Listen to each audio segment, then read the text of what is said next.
sounds like some music playing in the background.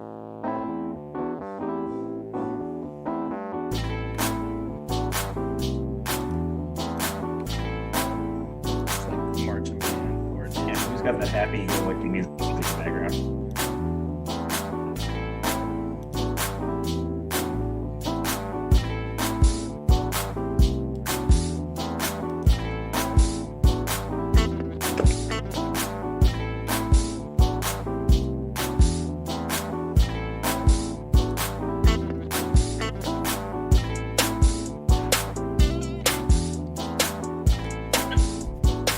Falcon and the Winter Soldier.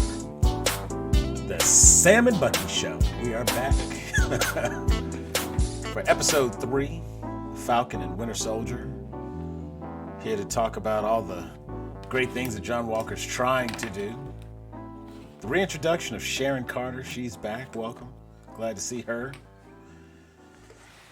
Folks, if you're joining us, we are now getting into the 3rd episode of The Falcon and Winter Soldier. We are back again. We are Grown A Geeks. I am Sam. Joining me again for our spoiler talk, we have Brent, who is the host of our Gag on These Balls sports podcast. He controls the Gag Sports Network. They had another show put up the other day. Jeff has been doing some hosting over there as well, so make sure you check that out. You can find that on the YouTube channel. Gag on These Balls sports podcast. Check out the Gag Sports Network on our Facebook group. Hit those QR codes to get directed to that content. Brent, tell the people hello. How are you doing, everybody? You enjoying the show as much as we are? I hope they're enjoying it as much as we enjoy recording it. We have to stop talking sometimes to make sure we can actually get this content recorded, because we'll sit and talk for an hour and not record anything, and that would be a complete waste. So we're doing better and trying to get this all recorded.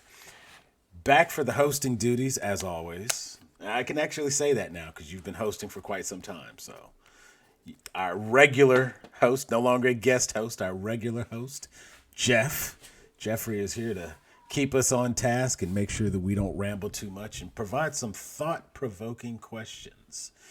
Gives us a good outline on our show and helps us get to the point and tells us the most important thing, to get our Hulk on and smash that like, smash that subscribe to get all of this piping hot, fresh Grown A Geeks content. I'm actually glad that it's such a joke now that everybody else does it for me and I don't actually have to do it. You don't have to do it anymore. That was my Jedi mind trick. And it worked. It worked because I'm like, smash that like button, smash that subscribe button, and ring that notification bell to get all this fresh, hot piping content direct delivered to you. Good used. I love it. All things Marvel, the man himself. Who we got today? Wait, I was looking at it earlier. Who is he? He is Baron Let Him Know. We got Will in the house. Will. What's up, man? Oh yeah, we ready to let him know, or Zemo was ready to let him know today. And you know, I have to say, like, I really appreciated what Zemo brought this episode. I was like, you know what?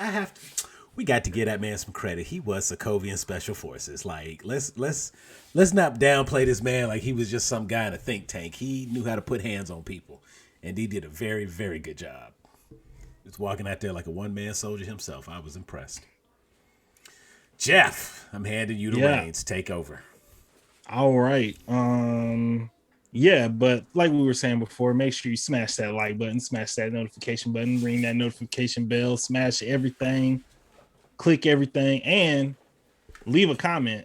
We love to hear back from you guys. Definitely want to hear suggestions, thoughts, feelings, emotions about our analysis and all that.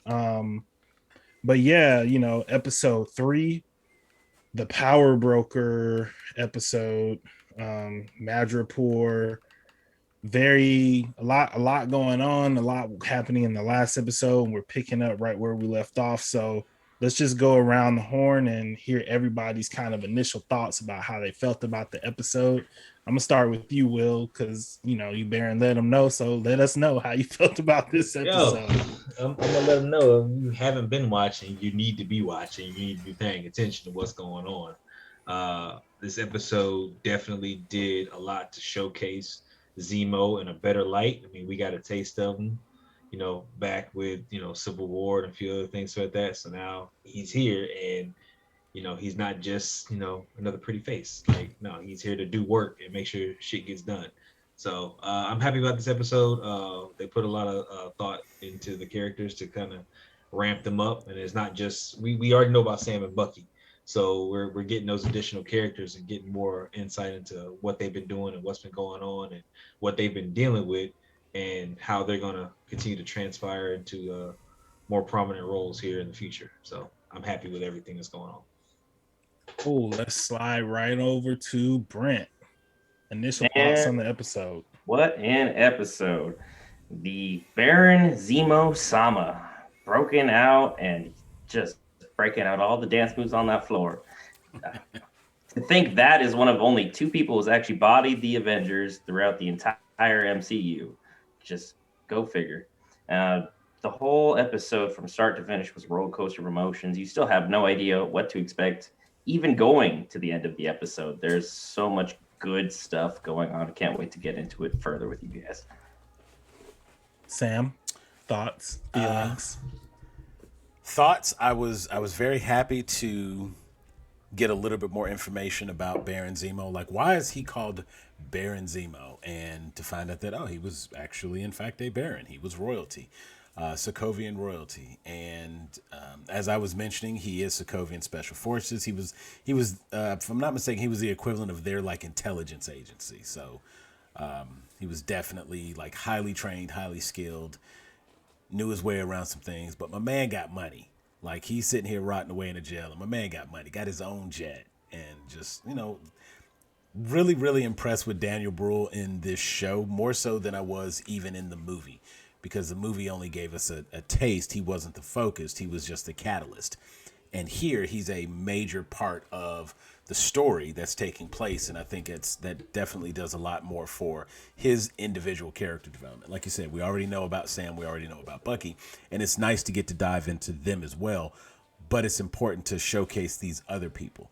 The return of Sharon Carter in this episode, I think, was a very, very big deal, and again, we forgot just how badass Sharon Carter was, so it was nice to see her highlighted in the episode as well. Enjoyed everything I saw, and I'm with Brent. Don't really know what to expect, but I'm eagerly anticipating it every week. Well, my thoughts. This is probably the first episode where I was just kind of like, I didn't love it, but I understand the need for it because it's kind of like you only have this many episodes. You're trying to tell like this story. You're trying to bridge some things. You're trying to world build.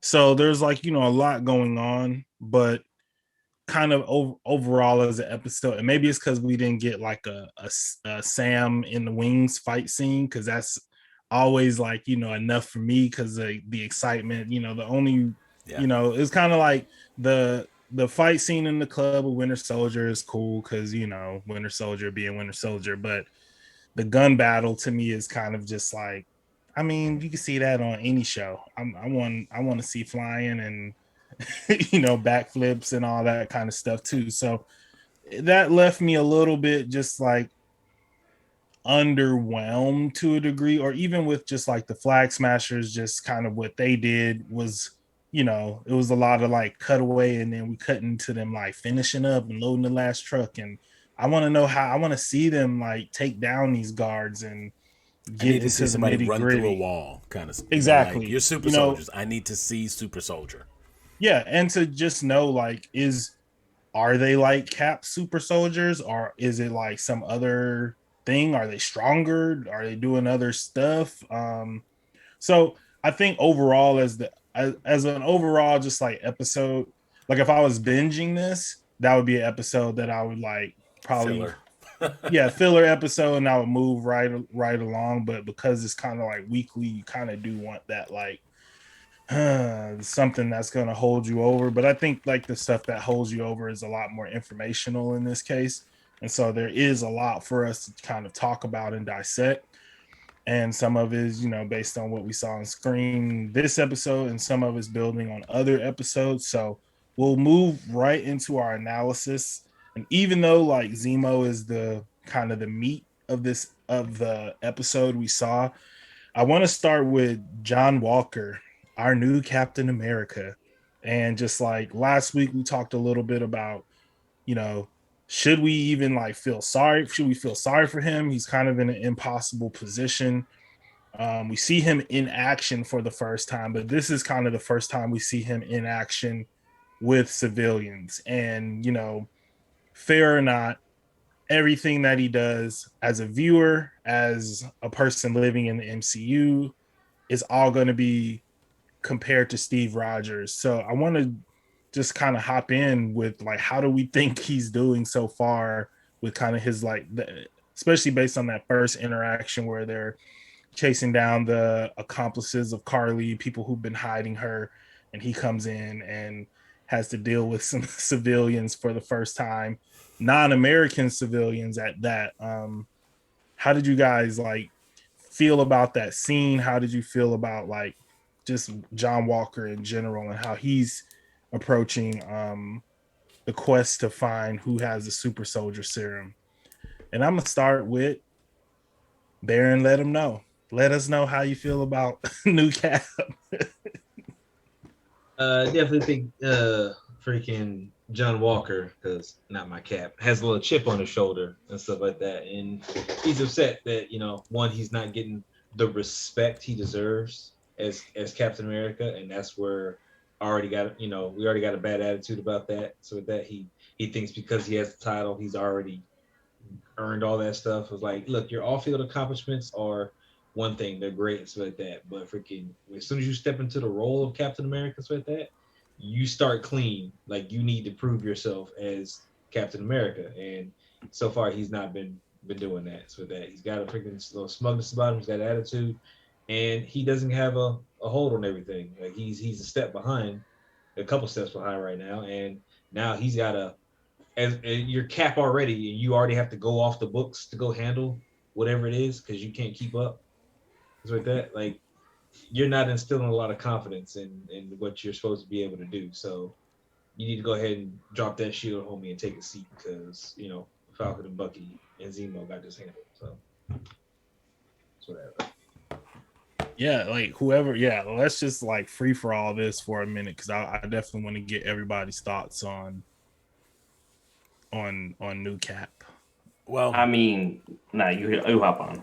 So John Walker is definitely under the impression that because he is Captain America, like he's drinking the Kool-Aid himself and he's buying into the idea that he's Captain America and therefore should be treated as such.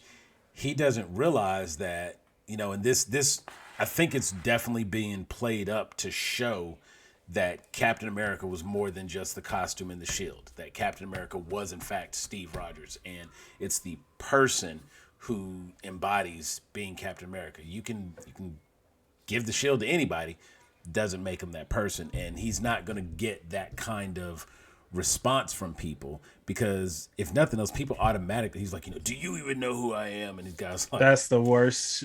You know what I'm saying? It's like and the first thing comes to mind is like, yeah, I know who you're not.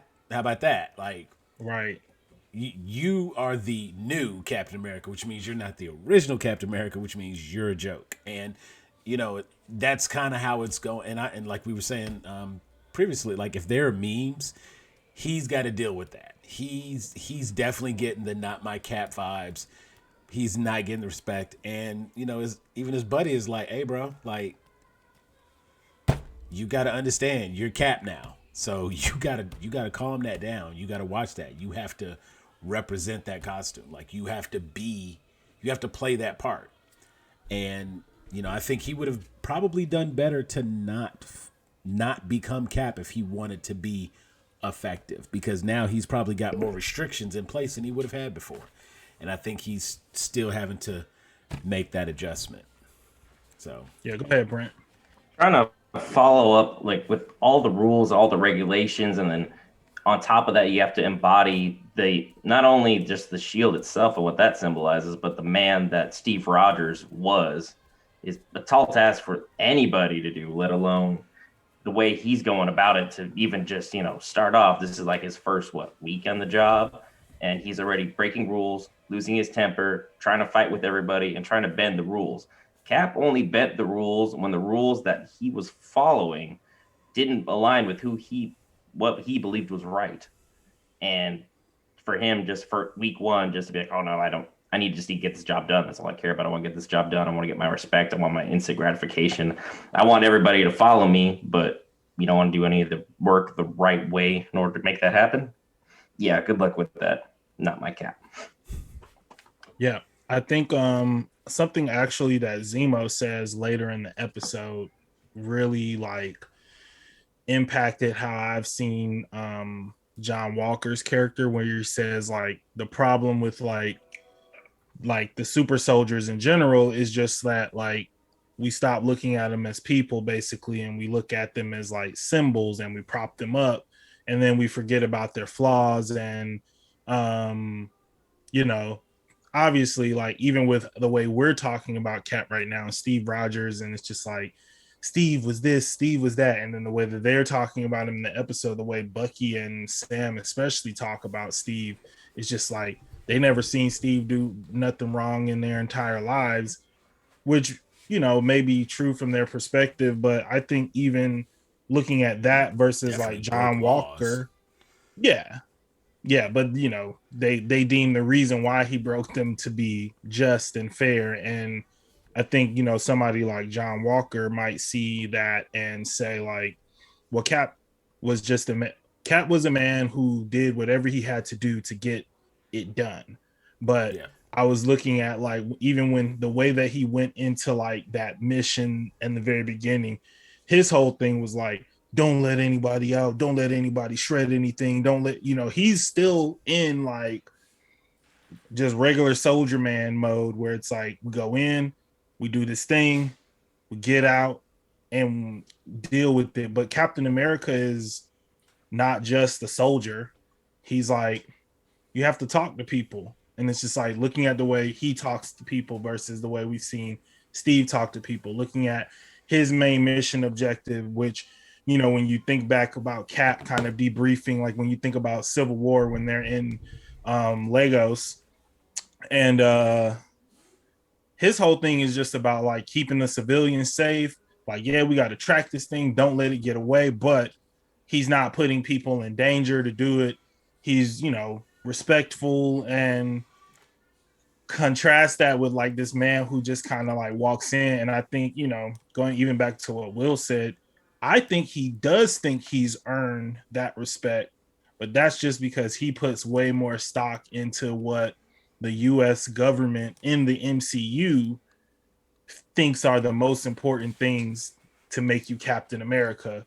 And that might not necessarily align with what you and I, just even if we were like American citizens and in the MCU, I'm sure we would be sending memes because we just like, Yeah, I mean, this dude ain't it. He's And then especially definitely overseas. got that mentality and hyped up where he's wanting to do the job at all costs. So it's as much of him trying to prove himself that he's worthy, and you know he expects things to happen a certain way because he's got the shield, because he's got the costume.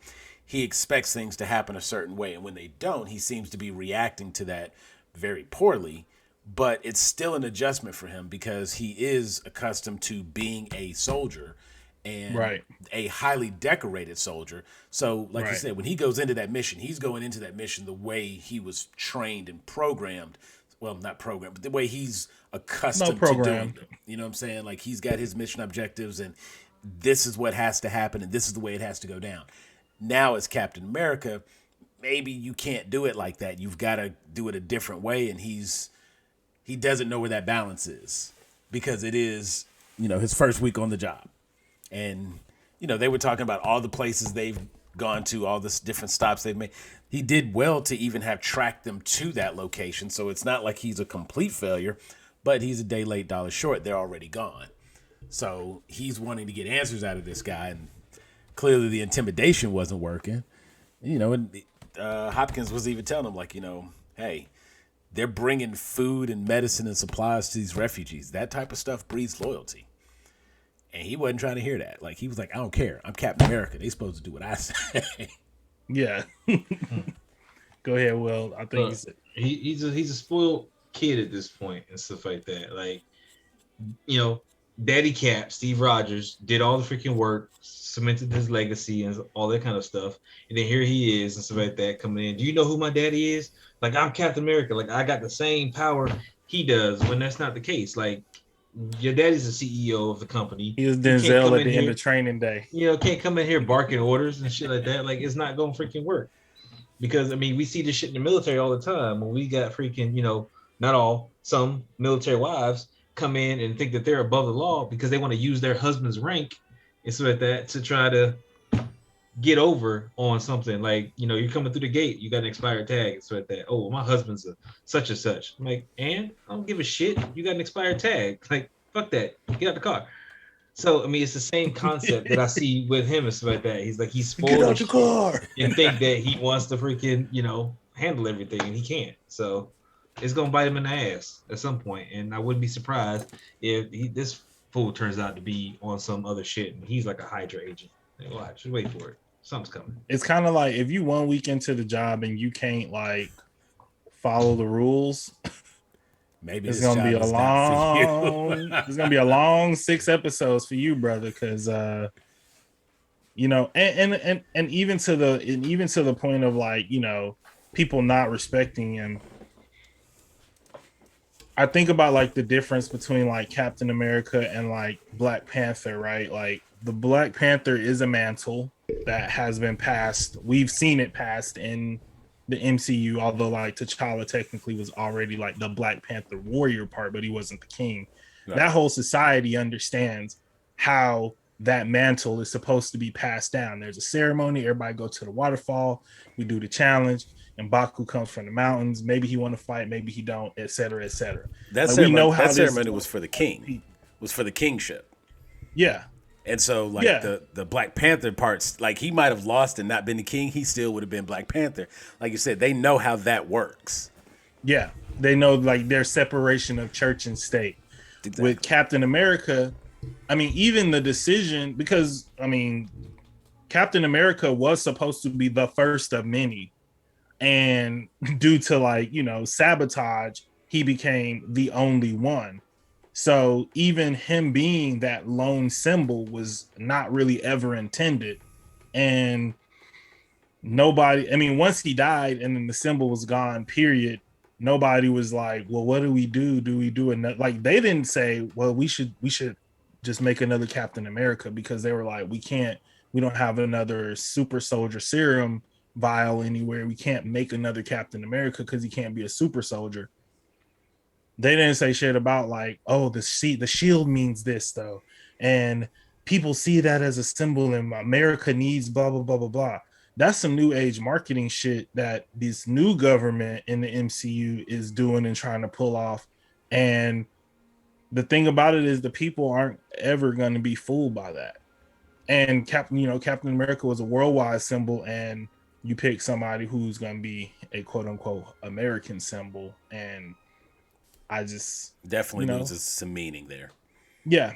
It's like he was put in a bad situation, because if he was just like a regular ass soldier and not Captain America, we wouldn't be saying nothing about how he was talking to that man or that man. Because we was like, yeah, I get that.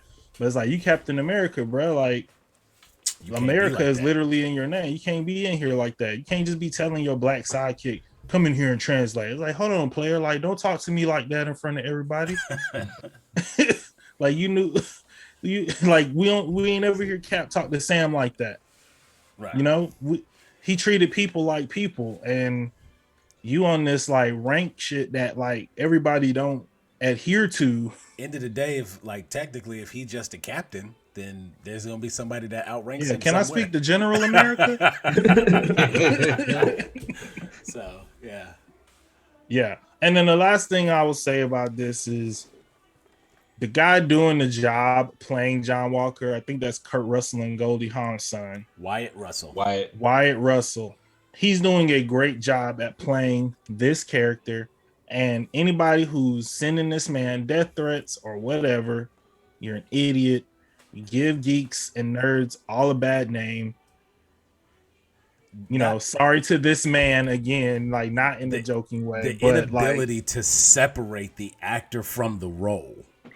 right. And there's some cases where, I get that it is difficult to separate, or if, somebody gets, in a sense, kind of typecast, or they're only known for XYZ role. Like, this man just stepped into this role, and people are already, like, he has done such a good job at being this bad person that people are And he's not already... even Steve Rogers. Like, that's the whole thing. He's not even Steve Rogers. He's playing like an actual character from the comic books that you can like look up and know that, like, okay, like I get what's happening here. Like, the whole point of him being John Walker is that he is the Captain America that wasn't Steve Rogers' Captain America. Like, he is playing his role to a T. And he's doing a great job, because I see comments where people like, oh, I just want to punch his face. And like, he has that's by design. He has a very unique look, but he is playing the kind of character like you want to try to sympathize for him, and he gives you no reason to every time you see him. Like, you want to feel sorry for him, and then he says something or does something. You're like, you know what? That's why I didn't feel sorry for you. Like, I was trying to give you the benefit of the doubt, but nope, not even that. Can't do it. Yeah. So, we just wanted to make sure we hit that point, because, I'm about to stop telling people that geek means like somebody who's smart. Because if you're doing that, then you are not smart. See, those aren't the nerds either, because the nerds are pretty smart people. So those have to be the dweebs that are sending that out. Yeah, the dweebs and the dorks. We're on to you. All right, so again, now we have to get rid of them. Now we'll swing around. Let's talk about Sam and Bucky, and their relationship, since that's the whole crux of the show and how we kind of saw this evolve. And I definitely want to talk about it around the events of Baron von Zemo getting freed from prison. We all knew he wasn't going to be in prison for the whole episode, but I don't think any of us saw him like getting a escape key from Bucky himself. So, and then even just like touching on how Bucky doing that without telling Sam, and Sam just kind of be like, how are you explaining this hypothetical situation so well? And then in walks Baron von Zemo. Very specific hypothetical. What is he doing here? Yeah. So how did you guys feel about Sam and Bucky's relationship as it developed this episode, as they were dealing with Zemo and just, pretty much everything? I think I'm gonna start with you, Brent. Let's start with Brent. Okay. Well, like, just the whole dynamic of Winter Soldier literally like, hey, we need to break him out. Meanwhile, behind the scenes, he already did literally everything. Is like when you'd be like, it's like when you bring a pet home, be like, hey, Dad, can we keep this? Meanwhile, you already got the pet upstairs in your room already. Everything's done, whole kit caboodle, the whole 9 yards. Like, for Winter Soldier just to be like, yeah, I busted him out. Yeah. So you need to calm down. Just live with my decision. It's fine. It's definitely interesting. Falcon brought up a lot of good points about how Zemo literally just played mind games with everybody for an entire movie and more or less got off scot-free. Because, that prison didn't even look all that bad. He looked like he was having the time of his life, and he had plenty of connections the minute his ass got out. So it was very interesting to see that Winter Soldier was just willing to run around, Falcon like it wasn't a thing. See, although he went off script and did he made the decision on his own. We also got he didn't just go off script. He did a rewrite, and then the director was like, action, and then people were saying stuff that the director had no clue that was gonna say. But because Sam is such a good ad-libber, you know what I'm saying? We know him from back in the day where he used to do rap battles, so he could think on his feet. You know what I'm saying? Like, he could be right there in the moment and find out what's what. But the conversation that they have where basically Bucky is saying, like, look, you trusted Cap, you trusted Steve, you went on the run for 2 years. That was basically for me. all I'm asking is for that same level of trust now. That was a moment where it was like we see the dynamic the two of them have, where it's basically like they both had a mutual friend. So Bucky and Sam are friends of friends. Like the two of them together are not friends. They both had a mutual friend.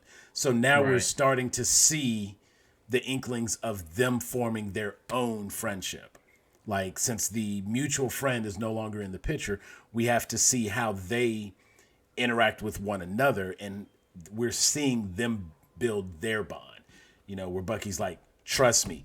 And, Sam is saying to him multiple times, like, you good? Are you okay? Is everything straight?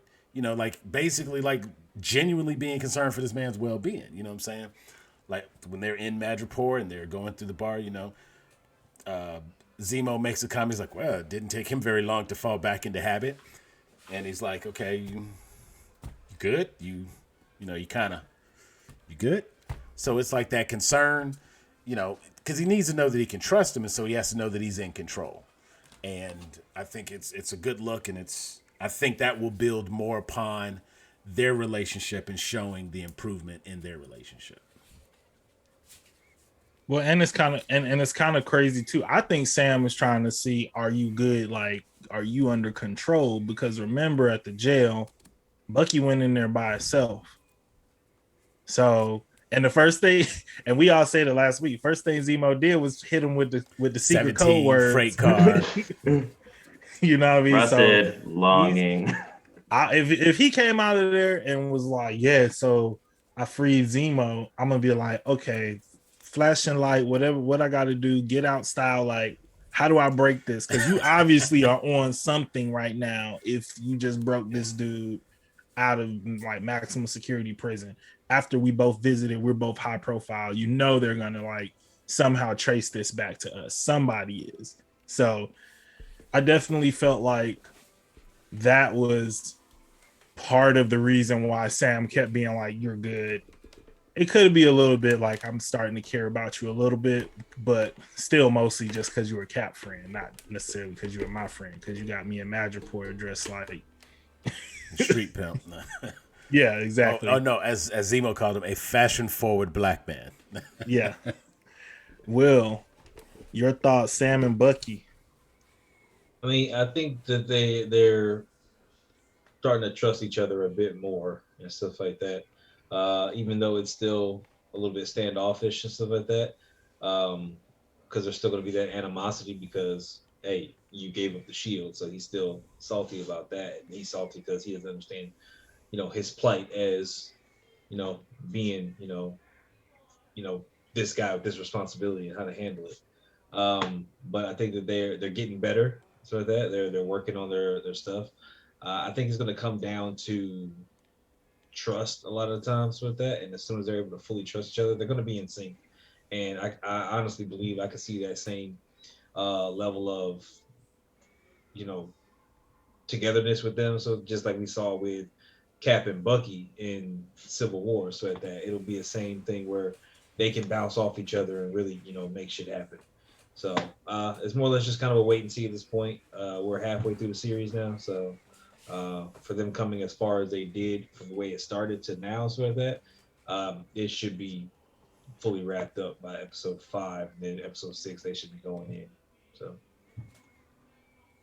yeah, I agree with that. I mean, I think they're definitely on their way, but they definitely seem like they're in it's almost like they're both a little bit tentative.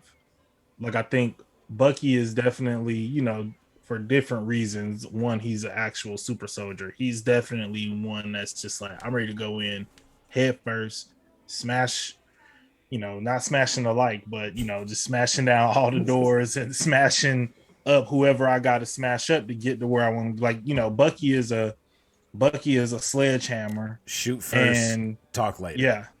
And Sam is like a jigsaw. Now you can take down a wall with both. You can build a doorway with both, but it's gonna be two totally different doors. Yeah.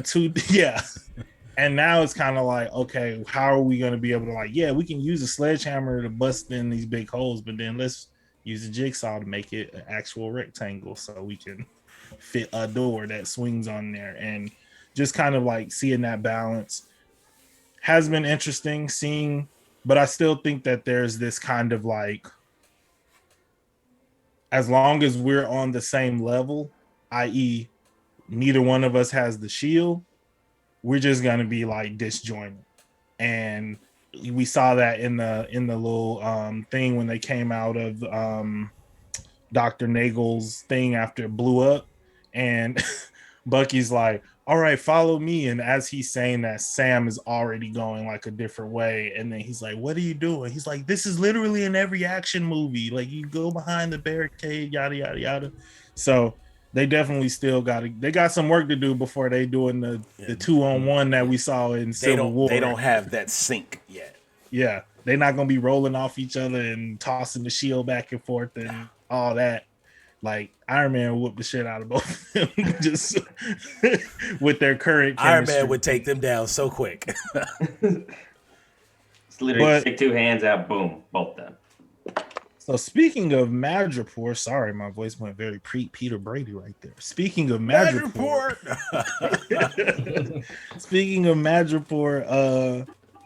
we run into an old friend there, you know.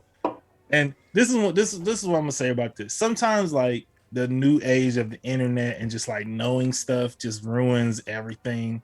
Cause like if this was 20 years ago and we didn't know like all the casting and all this stuff, the hooded figure in the club, we would be like, who's that? But it's like we already knew who it was. Why are we even doing this? Just like it definitely would have had a better reveal.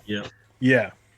But we meet our friend Sharon Carter, Agent 23, aka Steve's ex / or is it Agent 13? Agent 13. Agent 13. Possible niece. Yeah, niece / lover / interesting. There's some weird stuff going on over there. That's one of the things. It's the time skip though. You know what I'm saying? You got to give credit to the time skip. He wasn't just on some strangeness. And in fairness, he didn't even know who she was when he first hit on her. So, but he did know who she was when he kissed her. So I can't give him a full pass. True that. And he went back in time after both for that, and still went back. But he went back to his first. Still mashed up auntie. But see, that was his first girl. Like that was who he was holding out for the whole time. He just had to kill some time in between. Anyway, yeah, Sharon Carter. So we run into Sharon Carter, disgraced former S.H.I.E.L.D. CIA operative. You know, she helped them in Civil War, became an enemy of the state. And unlike everybody else, she's been on the run ever since. She hasn't been reinstated. And so now she's living in Madripoor, and apparently she's doing quite well for herself. She's got some underground art thing where they're selling real Van Goghs and the stuff in museums are fake and all that shit like that. But she definitely helped. She helped Sam and Bucky, but you know, they have like some interesting conversations. Sam tries to hit her with the I can get you clear, and everybody's like, Sam, you can't even get a loan from the bank, dog. Like, you're not gonna get nobody's name cleared. But she's definitely jaded on the hero stuff as she described it. So I definitely let's dive into just like thoughts about her return, her as a character, like what we want to kind of see from her and kind of contributing to the story. Who wants to go first? I'll take a stab at it. All right, go ahead. With her and with that, I think she's not going to contribute a whole lot in terms of like constant. Like Zemo's doing some shit. So that I think Sharon is just kind of here. She may get flashback to a couple times and stuff like that. You know, what she doing over here, or who she talking to. But all in all, so at that, I think she's not going to come in until the end to really do whatever she needs to do, which is either help them with some big discovery and stuff like that, or turn out freaking that, you know, she's not who she says she is and stuff like that. Forget right now, she became something else. I'll save a lot of my thoughts on that for Red String later on, but I think we're gonna have to touch some of it tonight because I got questions. Like, hey, Same. freaking, you know, I'm yeah. gonna go. I'm gonna throw a red string out there when All I right, get. I'll When go I ahead and get throw the this out meat. there. Freaking look, she could be the power broker for all we know. And so at I'm gonna that, say she is. and so at that, you know, again, I have no definitive proof. And so at that, I'm trying not to go all Mephisto over here. And so at that, so I do want to see where her head is at. So at that, she really wants to see her family and stuff like that. So um, I don't know if she's going to kind of use this as okay, I can get through as a pass and get back to the states and get my pardon and continue my operations and stuff like that, or am I going to just go ahead and take them out and continue living the life that I've been living here? Was the family a whole just a fake out? Like I don't know what's going on with her. So that so I'm interested to see, but I don't think she's going to be prevalent as in a lot of screen time. Okay. I, yeah. Actually, can I go? I usually go last. Go ahead. Oh, Go ahead. Can go I ahead. Go follow ahead. that up just Good because piggyback on that. I'm ready to go ahead and commit and go full Mulder that she's the power broker. What? And here's why I think that. You put One, attack on the board and tied a string to it. I'm Run with putting it. attack on Your the stingy board. self decided with it. I this wanna hear early, this. episode 3. I'm putting attack on the board, and now I'm about to connect my strings. One, Okay. in the club, the man who walks up to them and is like, the power broker says you're not welcome here or whatever, right? He was talking to her when they came in the club, and she puts up the hood and leaves, and then he comes over and tells them to get out. So I don't know, like and the way they frame it is kind of like, well, maybe somebody saw him on security. You can get a text. A lot of stuff could happen, but all I know is the dude she was talking to came over and was like, "Get out the club." Okay. Two, usually in circumstances like this, like everybody else, like Cap, Falcon, Black Widow, everybody who was on the run, they were still doing like noble things. They didn't, you know, allow themselves to get caught up into like the underbelly of society when they were on the run. Sharon is like, F it. I'm selling stolen art. I'm going to Madripoor. Like, there's other places where you can't be extradited on the planet. You could have gone to, you know, I think like Switzerland or Sweden or something like that, and just been chilling, skiing down some mountains, sipping some hot cocoa. But you went to a hotbed for, the black market, and you ain't trying to. You don't sound like you trying to come back, because also she's talking about her family. I haven't talked to my family in XYZ. Okay, you got money, fly them out here. You can get your family out. So why are you not? Because you're involved in like all this unsavory stuff. And then somehow she finds the lead on where Nagel is. I'm not buying that you just like the art director and you was walking around this party and somebody gave you the information. No. Then on top of that, the lab blows up and Carly's like, the lab blew up, and they're like, oh, so we have like the leverage. When Sharon gets in the car, she says to the lady, she's like, we've got bigger problems, or something that's kind of like, we got big problems right now. Well, the three biggest problems you have are in a car on their way out of Madripoor right now, and you killed everybody else, so nobody's gonna put you at the scene of whatever's going on here. You can just peace out and go back to living your life, because that's usually how stuff works on these like seedy underbelly cities and underbelly islands. So how is the word out there that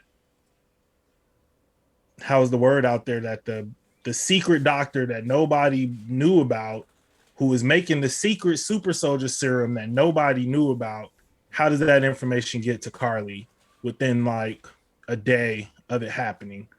Unless Sharon's involved. Maybe she's not the power broker. Maybe she's just number one lieutenant or She whatever. definitely involved. And she was very, very like, man, you ain't. I don't care about getting. She didn't really seem to care about getting her name clear, in my opinion. Yeah. She was like, I haven't talked to my family. Like, okay, like that's not selling it for me. So I'm ready to. She's my number one suspect for the power broker.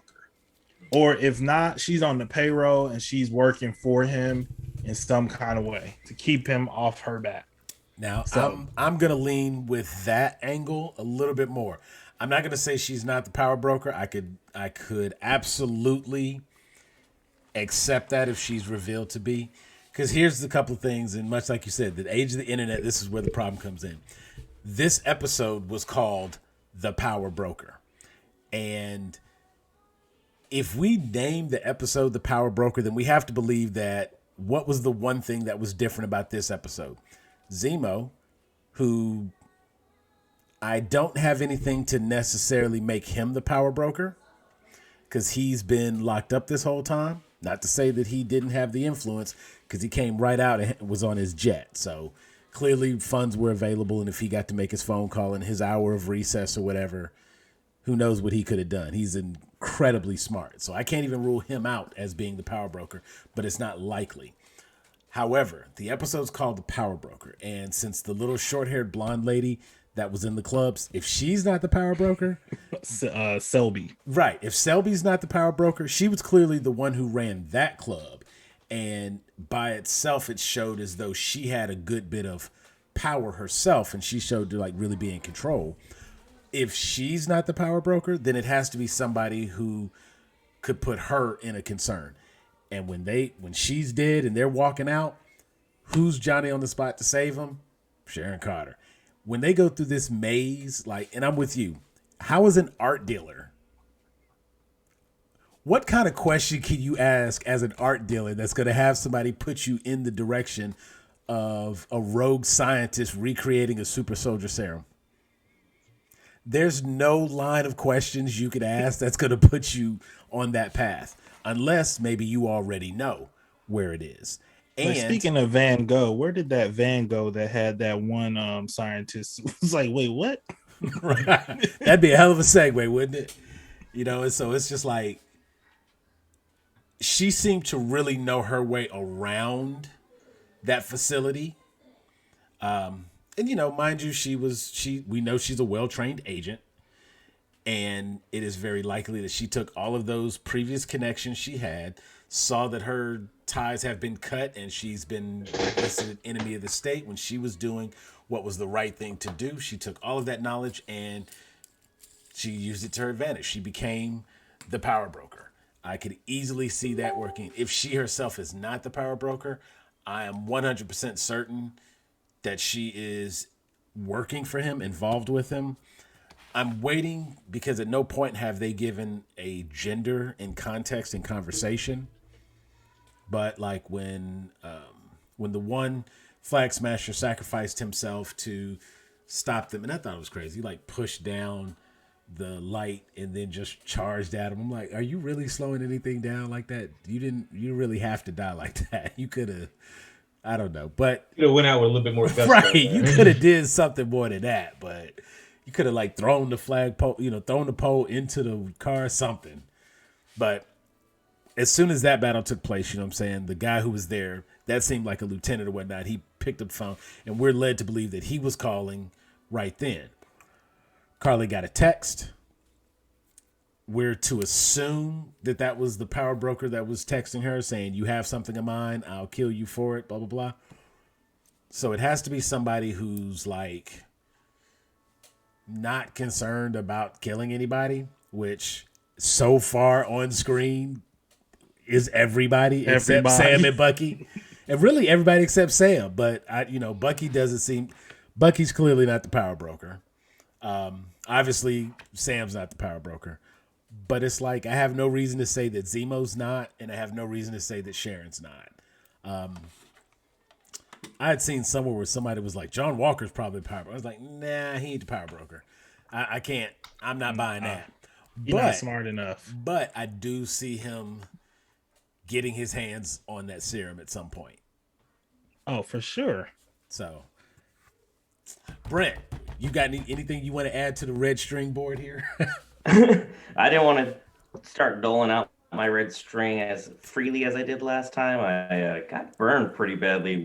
Last time we Just got tangled up in your red my whole strings. room just went up in blazes. We just like walked in. Brent's just like, can somebody cut me down? It's like it was not a pretty look. It wasn't the best of looks. I mean, Sharon is doing some shady shit. We all know that, and that much is being made completely obvious. But at the same time, to what extent and what her role is, I'm just gonna wait for this one to play out, or unless we've got another episode of Red String in the works, I'm gonna wait till that episode to fully start slowly putting up my red string. I had a lot of Okay. moving theories last time. Didn't work out so good. I like how everybody's just broken by the Mephisto experience. No, I mean, in this case, the I power mean, broker the isn't Mephisto as went to the wrong big. place. The power broker isn't as much it doesn't have the same weight in this case. You know what I'm saying? Like, whoever the power broker is, okay, they just want their serum back. You know what I'm saying? Like, the scientist that recreated it, he's dead. I kind of saw that coming with Zemo. But I was also thinking, as he was walking around and he was just running his hands under, I'm like, what is he looking for? Is he looking for like a secret room? Oh, okay. Yeah, that's what he's looking for. That makes sense. Yeah. Because that scientist guy would obviously have something in there to protect himself. That makes perfect sense. So finally, we're going to talk about Carly and the Flag Smashers. We get a little more insight into like their mission. We see a GRC refugee camp or facility, and then we see obviously the that Xavier somebody... Institute for the Gifted. Well, yeah, and then we see some is that her? Was that her mother? I missed that part. Was somebody close to Carly passed away? Right. That's all I can really gather. Yeah, somebody close to her. I couldn't tell you who. I didn't feel like it was as important anyway. So Yeah, I was like, she died. it seemed so like Carly's one of broken. many deaths that she's experienced in that way. And we do get really a sense of just like what the world became for some people when they came back and what people have resorted to. So let's just hop in. Brent, I'll start with you. Just like kind of hop in and talk about what you thought about what we learned about Carly and the Flag Smashers. I mean, there were hard moments. There were really, beautiful moments where she had conversations about wanting to be a teacher. Just like, what were your thoughts kind of about that whole side of things? Honestly, it was a different side that I wasn't planning on having Marvel show, because they're supposed to be the bad guys and we're supposed to be 100% against everything that they have going on. And for those characters to be shown in such a positive and humanizing light, it makes you conflicted because you want to root against them, but at the same time, like, you could see that clearly she had her rules of engagement prior to that turnaround moment at the very end where everything exploded. Mm-hmm. That she was following a certain moral compass that you could almost agree with up till she blew everybody up, because she's like, look, I'm not getting the results I want right now. They only know how to answer to this. So it's time I take things into my own hands. So at a certain point in time, they decided starting to care for. Oh, this is not bad. Kill a bunch of people. All right, we're back to square one. Right. Yeah, I mean, I think that's like very Marvel. You know what I mean? It's like their whole thing has always been complex characters, and even like their villains, whether it be like a villain, like a Magneto, who, depending on your perspective, you might see him as more of an anti-hero, but even just like the whole idea of anti-heroes with like Punisher, people who are trying to do good things through questionable or otherwise deplorable means, really does seem to be something that Marvel bakes into a lot of their characters. And yeah, I definitely agree with you on that, Brent. Who else wants to hop in and talk about Carly I think with / Flag Smashers? Yeah, the Flag Smashers. In a previous episode, I had stated I wanted to know more about this world that they lived in and how they wanted to experience things, and what was the government structure at the time, how were things that they wanted to go back to. I wanted to know more about that, and I feel like before it's all said and done, we'll get a clear outline of what the world was like, and things like that. And we're starting to, kind of see Carly's kind of giving us a little bit here, a little bit there to describe and explain her character. Right when you, like we just pointed out, right when you kind of sympathize and see from her perspective, she goes and she becomes full on terrorist. When she was like, because at the beginning of the episode, Hopkins was even saying like, she's doing this, she's doing that. Like that's the kind of thing that breeds loyalty, and it even creates sympathy. And then at the end, she's like, these innocent soldiers, they're tied up. She's talking smack to them. You know what I'm saying? Like, you had these supplies for 6 months just locked up and not doing anything with them. And I was like, yeah, that is kind of suck. Why would they do that? As they're walking away, I'm noticing she's kind of like, right, she's like doing that look back.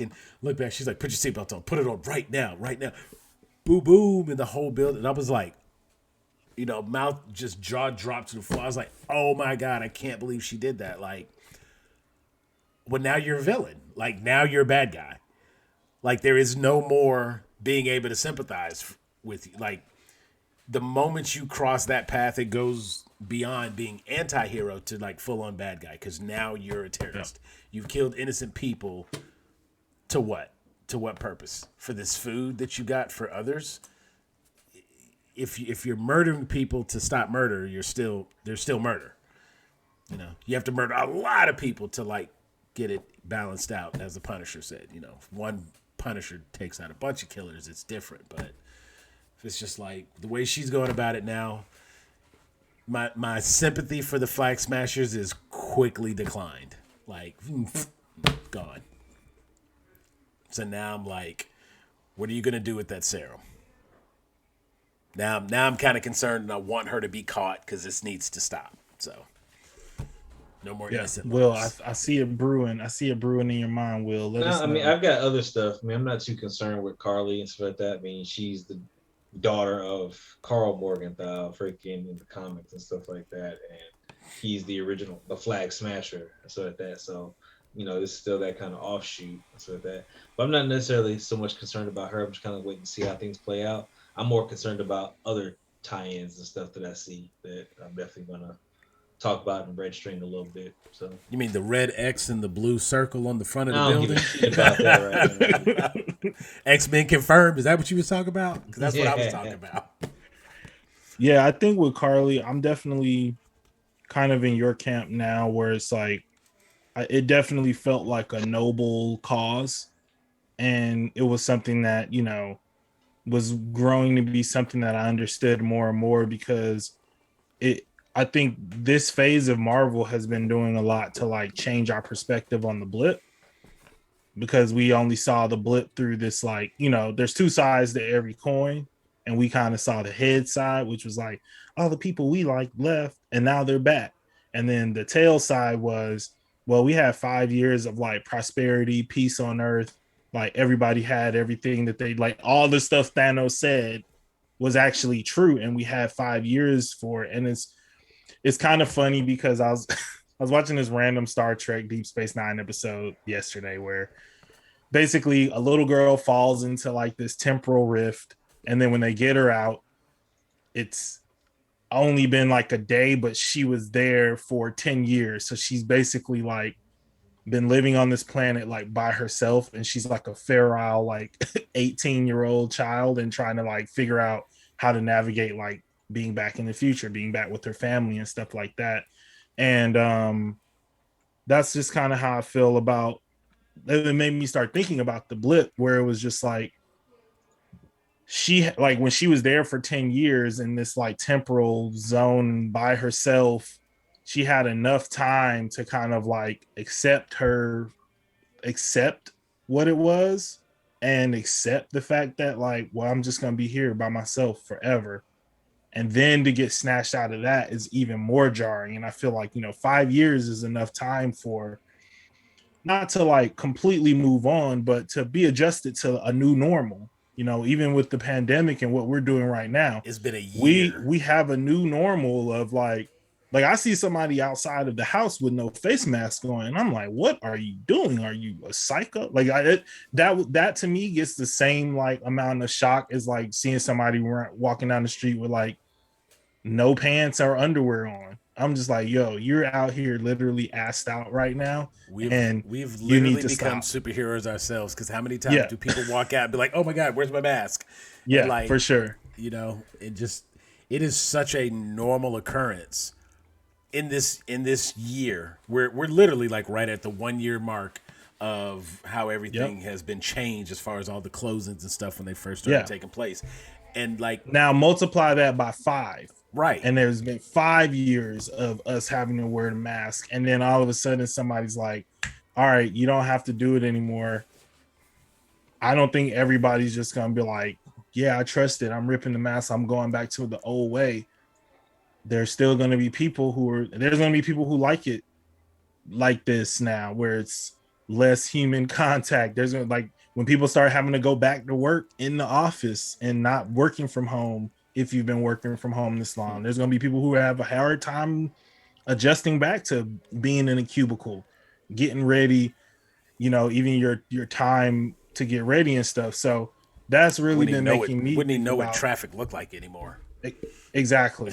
And so that's really been making me think a lot about, being able to be like a little bit sympathetic to like the flag smashers like cause, because a lot of these people are also from places where they didn't have before, and now they've had 5 years to like live a good life, have food, be nourished, be hydrated, and then now they're displaced again because the people who were there before have come back. I definitely I think my whole thing was like I was hoping that Sam and Bucky would get to Carly before she did, before John Walker did, because I was worried about like what he would try to do versus what they would do, because it that it's the kind of story where like if they get to her first, she becomes a kind of character that's like a villain at first, but then they realize why she was doing what she was doing, and then they get her like on the good side, and she's fighting like the good fight, and they There's a figure out a way better to help way. her. There's a Yeah, better way to do what you're doing. Let us help you but she blew before up. she I mean, she blew up a sacrifices herself government. or something. Yeah. Yeah, yeah. She blew up a government building. There's no way back from that, I don't think. With innocent soldiers inside, so definitely going to be seen as like, because not even like a domestic agency, it's like a global agency. So Bucky knows what she's going through, because essentially it's like when Zemo blew up the UN and framed Bucky, the world was on their ass, and there's nowhere you can go to like Difference deal with is that. So she didn't get framed. She did it. And yeah, we see that she did it. So it's even as a viewer, it's hard to have that sympathy, even if yeah, you still kind of want to. And you know what I'm saying? And looking at this girl Carly, and listen to the story she's telling. She's sitting there with the other guy, and they're talking about. She was like, do you remember when we first took the serum and how it burned our vein? Like, you're really starting to kind of like see her as a person understand. and not just Mm-hmm. like, oh, she's the main villain and she's a super soldier and she can, kick people through walls and stuff. You start to realize like there's a reason she's doing what she's doing. Mm-hmm. When that car blew up, and it looked like, I saw her kind And of even the walking out. dude with her. Right. You know what I'm saying? I Yeah. was kind of looking and I saw like, I couldn't tell if the bomb was actually in the vehicle next to them that blew up by the building, or because he even said like, you're not going to take your car. So I was thinking like she has her car, the bomb is in that next to the building, it goes off, it causes the explosion inside the building, because physics in Marvel is just really weird. But something blow up by the window and it goes across the entire floor, that type stuff. My assumption was that she was just planning other like explosives, and it was kind of a chain reaction. Like the car blew up because you couldn't get, like, she wasn't gonna be able to get like a detonator in the building. So the car is the detonator, and then there's like it's like a chain reaction explosion in the Makes sense. building. That makes sense. That But answers that. that would be that's the way I close that loophole, just for me. Not saying that's actually No, what happened, but I was trying to talked figure it myself out, so into I it. needed that head canon because I didn't have it. Yeah, but I definitely like feel like now a line has been crossed, and it's just going to make it harder for her. But at the same time, there was part of me that was just like, she's not wrong. People don't listen till people start blowing shit up. People don't listen till people start taking guns into different places where guns ain't supposed to be and shooting people. And it's, it's just, it's sad that like I actually have real world like experiences, not experiences, but real world, just like things that I can immediately draw to where it's just like, References. yeah, This these isn't people were like crying out and nobody listened. And so then they did this.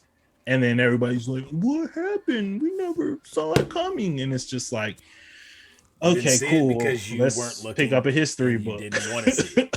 Yeah, Yeah. something like this. This is one of those shows, admittedly, where it's like it's being grounded in a certain kind of reality. And I was actually looking, for those of you who aren't aware, we have a group on Facebook, and we post discussions and things like that. And on the previous episode, when we talked about the bank loan and Sam being denied for the bank loan and whatnot, and one of the things about this show that is so very intriguing, and part of what makes it work, is they are not shying away from the fact that Bucky has severe PTSD for the things that he did, and he has that remorse, and there's a part of him that is still the brainwashed killer, and Sam Wilson is black. They don't tiptoe around those facts. They are very much a part of these characters, and it's a part of the story and a part of the writing for this show. And with the And Flag there are like Smashers, refugees in this world because there are refugees in the world and there are not enough resources. And just because we have superheroes and Avengers and Hulks and gods coming from Asgard and all this other stuff like that does not erase the reality of human suffering in the MCU at all. And I definitely appreciate that about the show for sure. So the episode definitely ends on a cliffhanger. We have Io, Ao. I don't know if it's Io or Ao, but Dora Milaje pops up. I don't know if Bucky just like smelled like the cocoa butter and and was like, there's definitely, there's a black woman here somewhere, and because they was in like Eastern Europe or something. So I'm assuming there was not a lot of they cocoa were butter. they were in going on over there. Latvia. Yeah, so I'm definitely like, obviously closes with her. If you're not familiar with who that is, if you watch Civil War, she's the one who walked up to Black Widow and was like, move or you will be moved. And my man Chadwick, as entertaining as that would be, Oh yeah.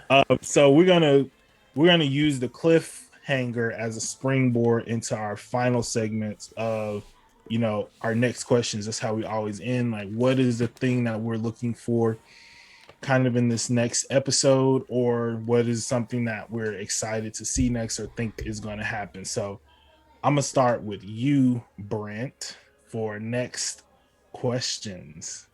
There are so many questions based off just how badass that they ended that episode, with only Bucky being able to catch on that Wakanda is literally hot on Zemo's trail. My main question is, how is Zemo going to outsmart the Wakandans? The Wakandans have been leagues ahead of where everybody's at. Period, point blank, end of discussion. I want to see how Zemo, who's outthought the Avengers to the point he nearly crippled them on his own, I want to see how he's going to be able to evade what the Wakandans have going on, because he killed their king and they're going to get revenge. And it's not like Chadwick's there to stop them. So I feel like Shuri would be more than willing to be like, yep, go kill him. He killed my dad. This is over. Take care of that colonizer. I could easily see Shuri jumping in on that. Yeah, I'm with you there as far as they're there, and I'm curious as to what the relationship between the White Wolf and the Dora Milaje is going to be, given that he's found the little Wakandan tracking devices, and of course that again was one of those things I had to quite like. Did his arm vibrate when he was in the proximity of one, like, or was he just that kind of guy? Because he was a super soldier, and I felt like he was just like shooting some shots. Maybe they were suppressive shots, earlier, and I was just like, he should have been. I needed more like Winter Soldier, and he was just kind of like randomly shooting at those bad guys when they were trying to get out from the facility. And we had to have Zemo come save the day. So, you know what I'm saying? Like, he wasn't counting his, but he actually pulled the trigger and it clicked. And I was upset with Bucky for not having bullet count because every major action hero does bullet count, and he did not. And I was very disappointed in him for that. But Zemo came, saved the day, and showed us why he's who he is. So I am curious how the interaction between the Dora Milaje, they want Zemo. They want Zemo's head. Bucky is going to have to be in between them, and it's going to be a scenario where he's going to have to protect Zemo from the Dora Milaje, and I want to know how that's going to play out. I want to know how they are going to handle the White Wolf, because I feel like they can very easily, like, they're going to have a switch or something, press a button, and that arm's going to stop working. You know, it's Wakanda tech. They're not just going to, like, you're not going to take us out with our stuff. That's not going to happen. Right. So you're going to have a button she press, and that arm ain't going to work, and now he's got to be the super soldier with one arm. I want to see how that's going to go down. And are they going to be more than her, or did they just send her because that's all they needed to send? Those are my questions. Will. I'm more or less curious, just for next episode, and stuff like that. I mean, there's only 3 episodes left. So yeah, what is Wakanda's involvement, and stuff like that? What are they gonna do? I mean, I know they're keeping tabs on Zemo, so they gotta keep their eye on everything that's going on with that and Winter Soldier. I'm more or less wondering what's gonna happen with Zemo and how things are gonna go with him, because they're putting stuff out there like freaking the fact that Smiling Tiger that had to be portrayed by Falcon and stuff like that. He's one of the known associates and stuff like that of the Thunderbolts, which Baron Zemo led the team of Thunderbolts and stuff, which are supposed to be the reformed villains that were kind of a thing, a la Suicide Squad. I was about to say a Marvel Suicide Squad yeah, type. so, but you know, don't know exactly where that's going to go and how that's going to go. And again, I'm trying to play off everything, and that's why I wanted to see what you guys were going to say in reference to the Power Broker, because again, I know who the actual Power Broker is in the comics and stuff like that, but I wasn't sure if they're going to run it any differently. And for those of you who don't know, it's Curtis with 2 S's. 50 Cent. 50. Curtis Jackson and stuff like that. I'm curious with, everything has been followed along with it, but again, I don't want to give too much weight to it because I haven't seen him. Is the Power Broker, going to be that guy who's in that suit because he's so overly goddamn freaking strong that he can't freaking turn around and wipe his own ass? He's got to use a mech suit to do everything. We don't know. We're going to wait and see. So with that, but I'm just trying to see if we're on the rise of the Thunderbolts and stuff like that, and because Disney has had success in making villain movies and stuff like that, and showing you the other side of the villains and what's been going on with stuff like Maleficent and a few others. So, okay, we're going somewhere. So let's see what they got. And I think for my question, my biggest question is who's going to catch up to Carly first? Because I think whoever catches up to her first is going to be what determines how left this series goes. Because I have a scenario in my mind where John Walker catches up to her first and is like less about trying to catch her and more about trying to get his hands on that super soldier serum so he can measure up. I think his ego has taken a big hit, and he's realizing that he doesn't have what original Cap had.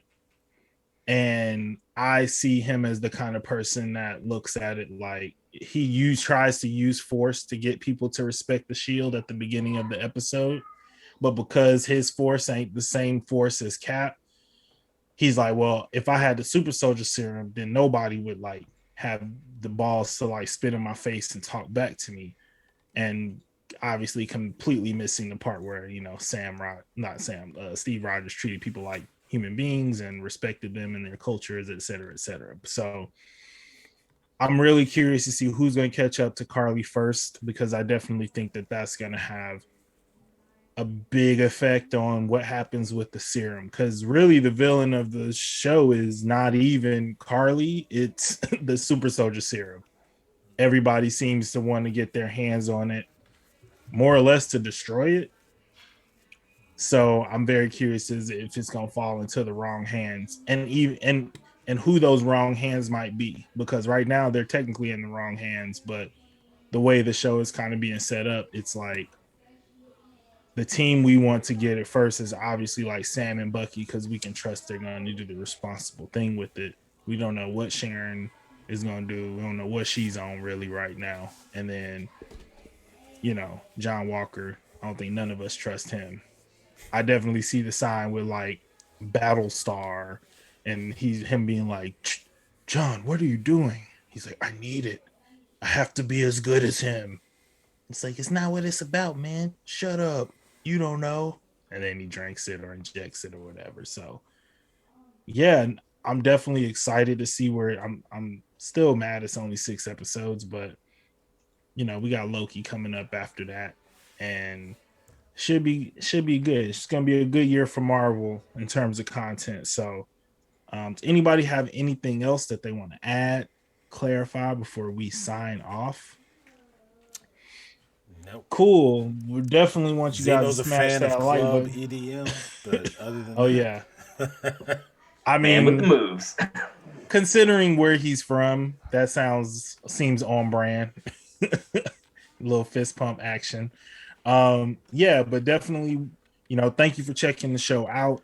Let's leave us your thoughts with just like what you thought about the episode, what you think about the Flag Smashers mission, what you think is going to happen next, especially with the Dora Milaje showing up on the scene. Um, if you haven't already, smash that like button.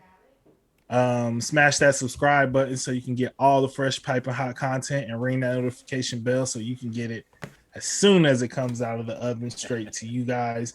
um, Hit the QR code so you can join the Facebook group, join the conversations. But if you don't want to do that, go ahead and leave some comments down below this video right here. Let's get a conversation started right here. Most of us admins check the comments, we talk back when y'all talk, so we definitely want to hear from you guys.